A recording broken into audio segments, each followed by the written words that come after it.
When I started this job, I never expected to vanish into the shadows of some clandestine outfit that makes murders disappear.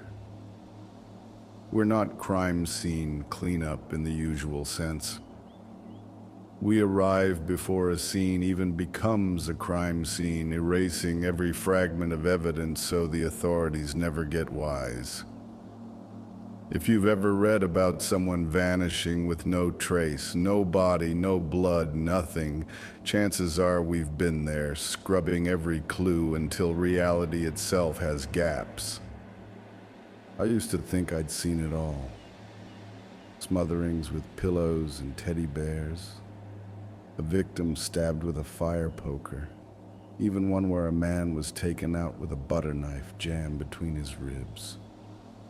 Yet as gruesome as the job is, the pay is obscene. I can't spend most of it openly, of course, since our operation is off the books. My parents have come up with all sorts of theories about how I afford my lifestyle. Selling drugs, prostitution, anything. I wish it were that simple. That particular evening, I was hunched over a worn table in our drab, fluorescent-lit break room, nursing my third cup of burnt-tasting coffee. The space itself was an afterthought. 3 tables, mismatched chairs, a dingy sink, and the world's most overworked coffee maker. The only other occupant was a terrified 19-year-old coworker who just endured a senator's murder-suicide cleanup. His eyes still held the shock of it, that haunted expression people get when they've encountered something too awful to process. You could practically hear the sound of sloshing blood in his ears. I tried to lighten the mood with gallows humor. "At least the kid looked legal," I said, referring to one detail from his cleanup. He stared at me, appalled. Newcomers always have that moment, disgust at how casual we sound about horrors. With time, they either learn to drown it out or leave the business forever. If they're unlucky, they leave in a body bag. Before either of us could catch a breather, the break room door slammed open. Our boss, a beefy man with a gray buzz cut, strode in like a drill sergeant. No one ever bothered to learn his real name. Calling him boss or Sarge was enough. He glared at us. "Panties up, ladies. We got a call." I muttered, "We literally just got back. I just poured coffee." In fairness, we'd been on some gruesome runs all night. My arms felt like lead, and my head pounded from the stench of bleach and blood. He sneered at my complaint. "Do I look like I pay you to sit on your asses, soft man?" Then he threw a wadded slip of paper at my chest. The location. "Get moving. Now." We don't get much in the way of details. Normally, it's just how many bodies, the wound type, if known, and the address. The less we know, the better. That's our mantra, because the more you learn, the more you think about it, and the less you can deny your involvement if things go south. We don't want that. The newbie, who was still trembling, followed me to the van. I hopped in the driver's seat, already bracing for whatever nightmare we'd find. He said nothing. I guessed he was still replaying the day's earlier horrors in his head. Sometimes we see more in a month than most homicide detectives see in a year. He'd learn, or he'd crack. Eventually, we arrived at a dilapidated house. The front door was torn clean off and leaned against a rickety railing. Boarded windows suggested it had been abandoned for years. The place looked like a cheap, haunted attraction. I climbed out, scanning the surroundings for signs of life. "Drug deal gone wrong," I mused. "I'll bet $20. The kid couldn't muster any enthusiasm for the usual guessing game. Ghost hunting, maybe. Some idiots come here on a dare. He was just saying anything that came to mind, but his eyes said he didn't really believe it. We suited up in painters' smocks, gloves, shoe covers, and goggles. The goal was always the same: leave nothing of ourselves behind. No fibers, no stray hairs, no footprints. We hauled a gurney of cleaning supplies inside. Standard procedure dictated we first cleared the building, ensuring no one was lurking. The upstairs floors were empty, musty, and rotted. Not a soul in sight. The real problem, as it turned out, lay below. Even before we reached the final basement step, we saw them. Bloody handprints smeared along the walls, trailing downward. It looked like somebody tried to crawl up, only to be yanked back down. I felt my stomach knot. We'd seen plenty of gore, but there's something about claw marks and handprints that speak of desperation. The newbie almost balked, but I nudged him forward. Our headlamps shone on the basement floor, revealing a literal pond of blood. It spread from wall to wall, glistening. A single murder victim doesn't typically produce that much blood. This had to be multiple bodies. In the center of the room stood a support beam, and tied to it in a Y shape was a man, naked from the waist down. His back faced us, so I approached slowly, dread pooling in my gut. Circling him, I caught sight of the front. He was flayed open, ribs cracked outward. Blood had dried along the edges of torn muscle, forming bizarre shapes that looked almost ceremonial.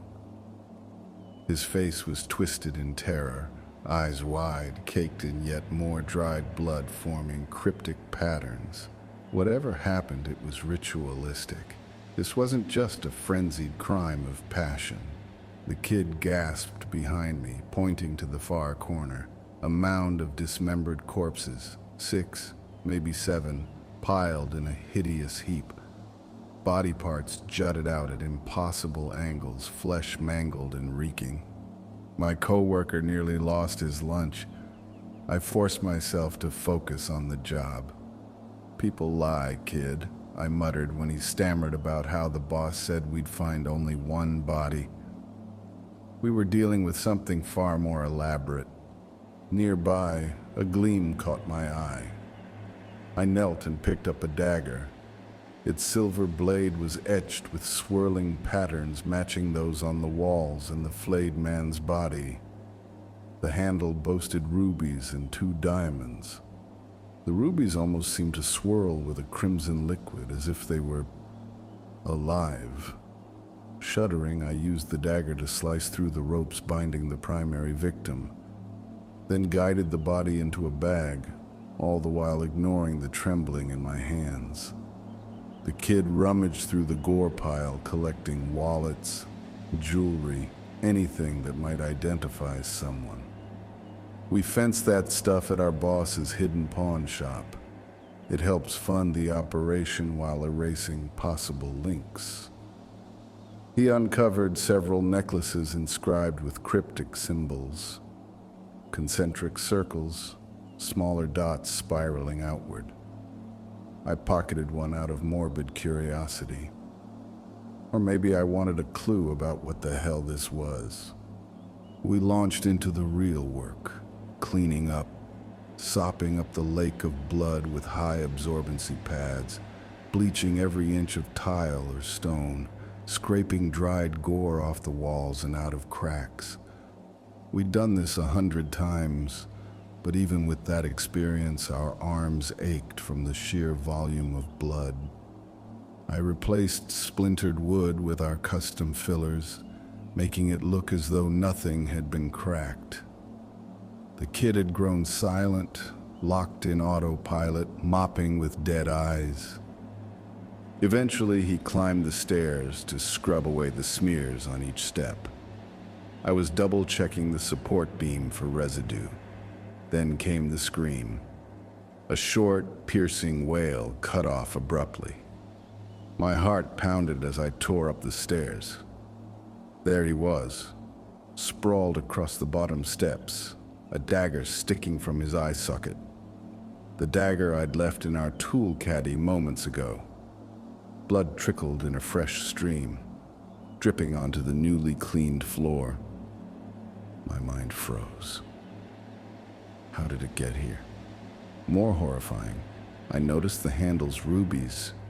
There were now 9 instead of 8, one more than before, and they glowed subtly. It felt like the blade had consumed him.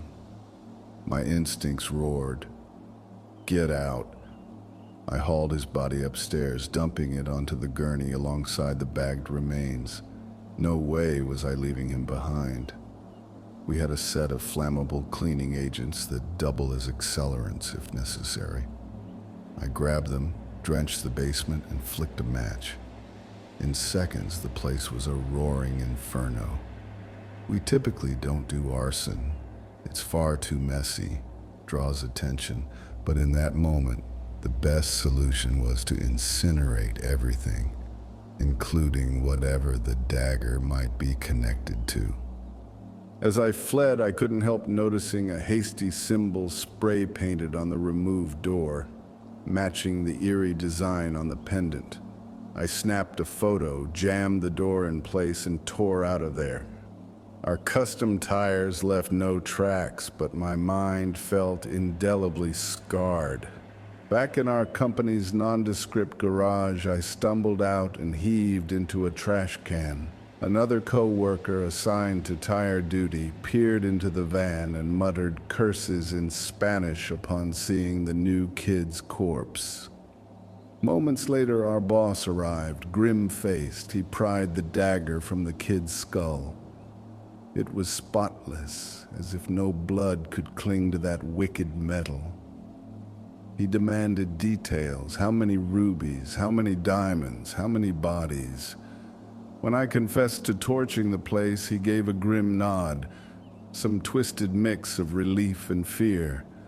Go home, he ordered. Full day's pay. No more questions. The next morning, I arrived to find the van gone. The boss handing me a slip of paper and a different pendant. This new pendant was stone, the pattern reversed. He told me to keep it on my person for 10 days, no excuses.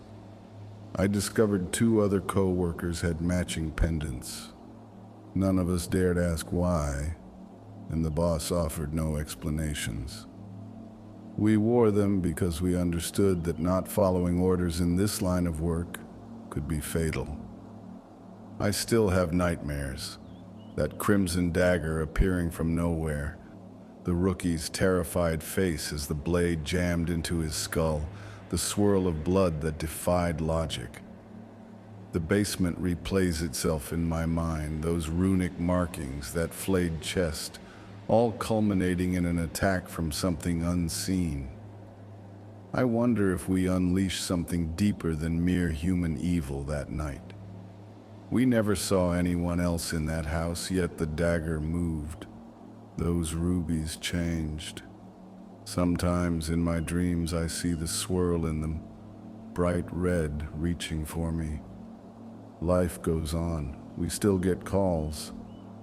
Someone needs an inconvenient death hushed up. We show up, do the job, vanish. No one was there. That's our promise to powerful clients who want squeaky clean stories for the tabloids. But each time I pull on my gloves and booties now, I feel a tremor of unease. What if another scene ties back to that horrifying ritual we stumbled upon? If so, do we keep cleaning, or do we risk confronting something bigger than all of us? Sometimes, in the quiet of night, I touch the pendant the boss gave me. I half hope it's a ward, something that keeps malevolent forces at bay. Or maybe it's a target that says I'm part of this now. We've become more than murder cover-up specialists. We might be unwitting participants in some cosmic game. The boss's tight-lipped fear the night of the fire told me we'd brushed against something beyond mortal bloodshed. I catch him poring over old arcane books occasionally, or scanning through cryptic websites we keep blocked on the main company servers. He never says a word about it, but that's how I know he's worried. On the worst nights, I dream of returning to that basement. In the dream, the flames never fully took, and the ritual still festers underground. The bodies stand up, the flayed man included, their eyes filled with swirling rubies. They walk toward me, chanting words that make no sense. The dagger hovers in midair. I jolt awake, drenched in sweat. The only comfort is the weight of the protective pendant around my neck, the symbol etched into it shimmering in the dim bedroom light. I used to think this job was just about money. Now I'm not so sure. Maybe it's about secrets, about how deep you're willing to bury them, and what it costs you in the end. With each new assignment, no one was there. Sounds less like a slogan and more like a cosmic joke, because I can't unsee the horrors we wipe away. The cost is more than moral compromise. Sometimes it's literal souls, whether it's the poor rookie who died that night or the damned we discovered in that basement. In the end, the public never hears about any of it. The official narrative remains. A shady house burned down, no bodies found. Meanwhile, I keep returning to the same break room, drinking the same cheap coffee, ignoring the stares of the next new face who wonders what the hell they signed up for. Sooner or later, they'll learn. The pay is outrageous because the job demands your silence, your sanity, and sometimes your life. After all, if your luck fails, no one will ever know you even existed. The company sees to that. No one was there. No one ever is. And if we're being honest, that's the scariest part. The knowledge that if something unnatural stirs in a forgotten basement, if a dagger's rubies glow, if a ritual conjures unspeakable forces, our job is to wipe it all away as if it never was. And some nights, I wonder how many more rubies might appear on that blade before someone breaks this cycle. Until then, I'll keep wearing the pendant, keep my head down and show up for the next call, hoping I'm not the next disposable body in the van. Because in this business, no one was there cuts both ways.